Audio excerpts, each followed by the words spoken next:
अस्सलामु अलैकुम वरहमतुल्लाहि वबरकातुहू। आदाब व अयादतिल मरीद।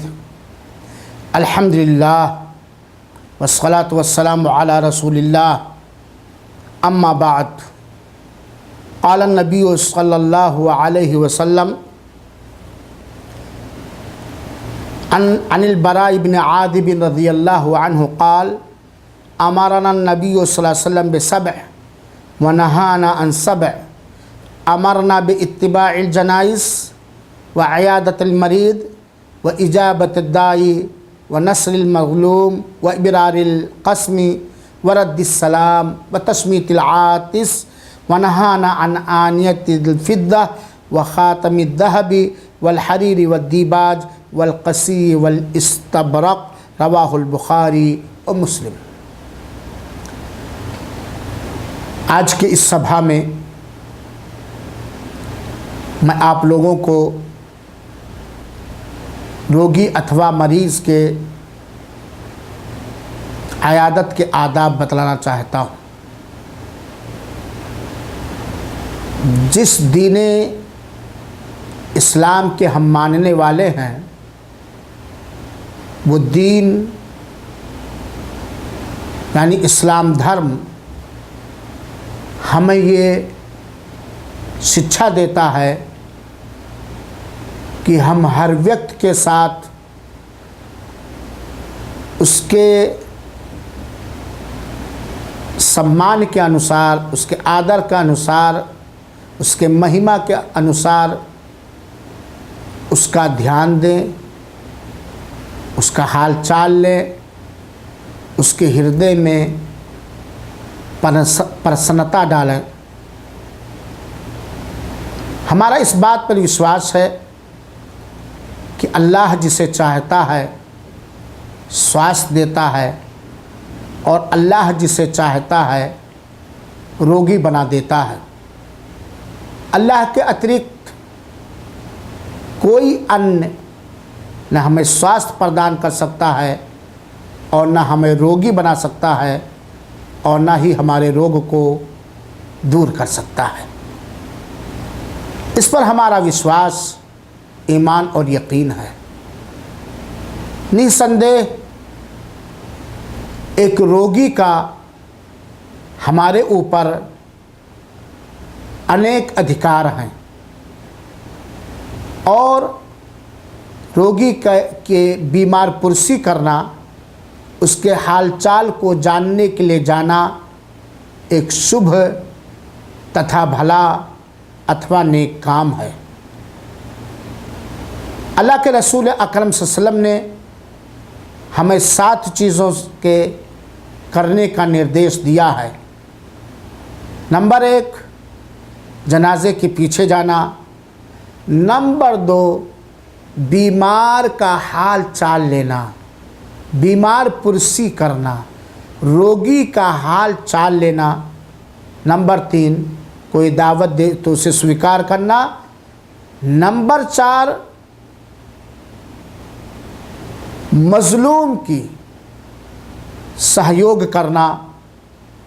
नंबर 5 अगर कोई कसम खा ले तो कसम पूरी करने में सहयोग करना। नंबर 6 कोई सलाम करे तो उसके सलाम का उत्तर देना। नंबर 7 अगर कोई छींके तो उसके छींक का जवाब देना।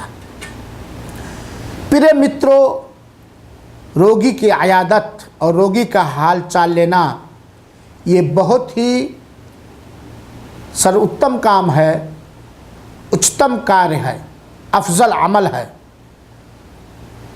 अल्लाह के रसूल अकरम सल्लल्लाहु अलैहि वसल्लम ने फरमाया मन आदा मरीदन लम यज़ल फ़ी खुरक़तिल जन्ना हत्ता यरजा। जिसने भी किसी रोगी के पास जाके उसकी अयादत की, हाल चाल पूछा तो वो लौटने तक, वापस होने तक जन्नत के फलों में रहेगा। और दूसरे स्थान पे अंतिम संदेशता ने फरमाया है, मन आदा मरीदन खादा फिर रहमा, जिसने किसी रोगी के हाल चाल को लिया, उसकी अयादत के लिए गया, तो वो दया में डूब गया, रहमत ने उसे ढांप लिया। हत्ता इदा कादा इस्तक़र्रा फीह, यहाँ तक कि रोगी का हाल चाल पूछने के लिए, हाल चाल लेने के लिए अगर वहाँ बैठा तो उससे दया पर वो बिल्कुल विराजमान हो गया। इसके अतिरिक्त अनेक हदीसों में अल्लाह के रसूल अकरम सल्लल्लाहु अलैहि वसल्लम ने रोगी की अयादत, बीमार की अयादत और बीमार पुरसी की फजीलत और बयान किया है। इसलिए प्रिय मित्रों, हमें चाहिए कि जब हमें ये सूचना मिले कि हमारा कोई निकटतम या दूर का, गांव का या पड़ोस का, जानते हो या ना जानते हो, पहचानते हो या ना पहचानते हो, उससे हमारा कोई संबंध हो, हमारा कोई संबंध ना हो, चाहे वो हमारा मित्र हो और चाहे वो हमारा विरोधी हो, चाहे वो हमारे दल का हो या किसी अन्य दल का हो, हमें उसके हाल चाल लेने के लिए जाना चाहिए, ताकि हमें ये अफजलियत और ये बतरी और ये पुण्य और अजर सवाब मिल सके जो अल्लाह के रसूल अकरम सल्लल्लाहु अलैहि वसल्लम ने हमें बतलाया है। प्रिय मित्रों, बड़ा ही का ये मामला नहीं है, बल्कि अगर कोई बच्चा जो अभी बालिग नहीं हुआ या कोई बच्ची जो अभी बालिग नहीं हुई, तो उसका भी हाल चाल लेने के लिए हमें जाना चाहिए। अल्लाह के रसूल अकरम सल्लल्लाहु अलैहि वसल्लम से यही साबित है।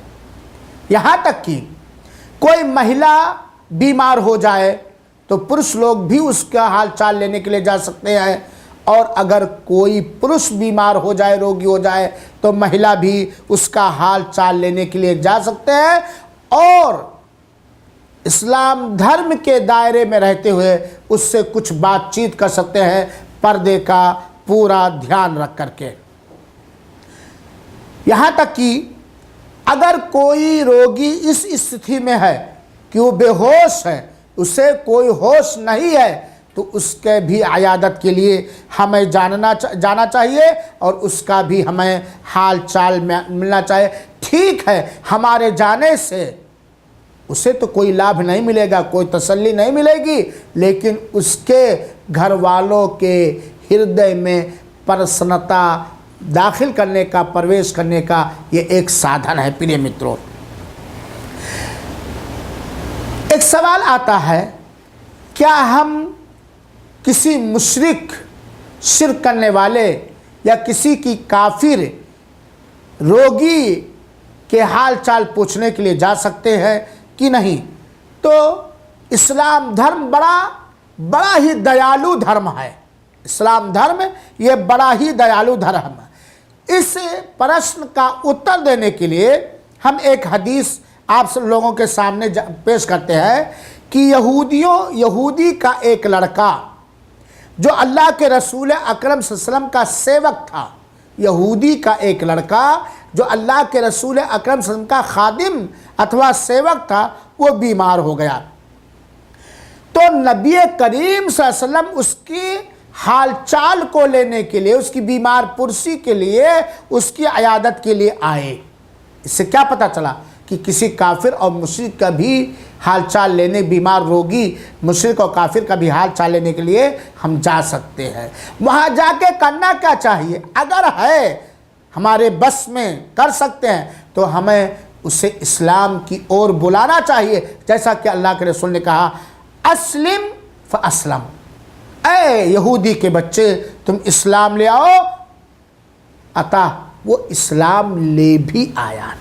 तो इससे पता चलता है कि हमें काफिर और मुशरिक रोगी का भी हाल चाल लेने के लिए जाना चाहिए, और अगर हो सके तो हमें उसे इस्लाम की ओर बुलाना चाहिए। और यहीं पर यह बात भी मालूम हुई कि जब तक प्राण हुलकूम तक ना आ जाए, जाकने का आलम ना हो जाए, अगर कोई इस्लाम स्वीकार कर ले तो वो मुस्लिम माना जाएगा।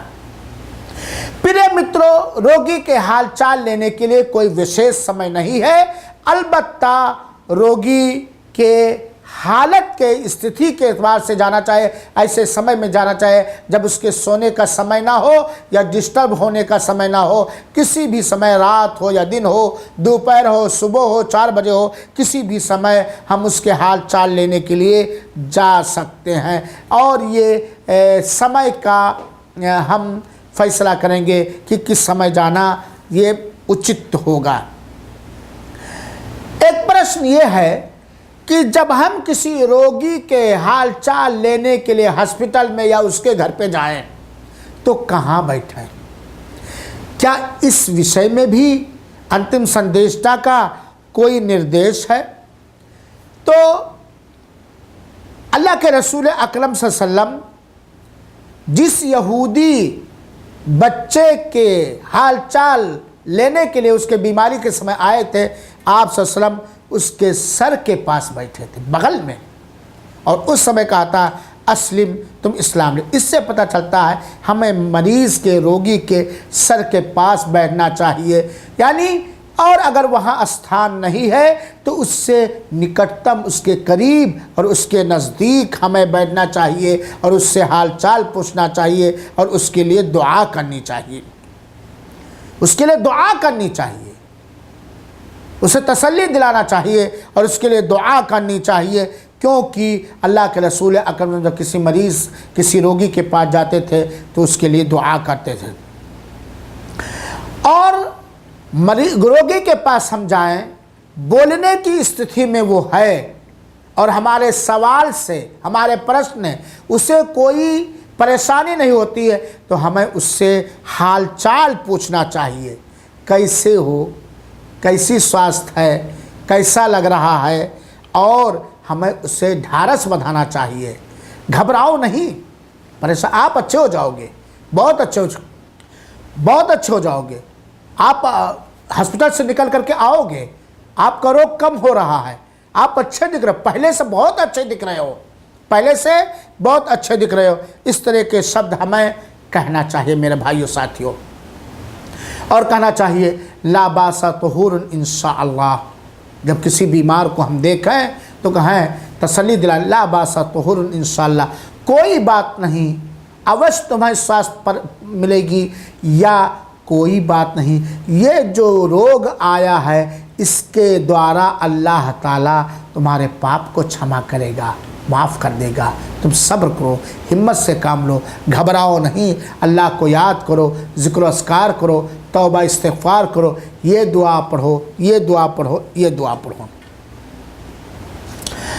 क्या बीमार के पास, रोगी के पास हमें रोना चाहिए? मेरे भाइयों, बनावट तो नहीं रोना चाहिए, और अगर हमारे रोने से उसके रोग के बढ़ जाने का खतरा है तो हमें अपने ऊपर कंट्रोल करना चाहिए। लेकिन अगर अपने से आस गिर गई है तो ये दिल की दया है, इसमें कोई बात नहीं है। क्योंकि साद इब्न उबादा बीमार हुए,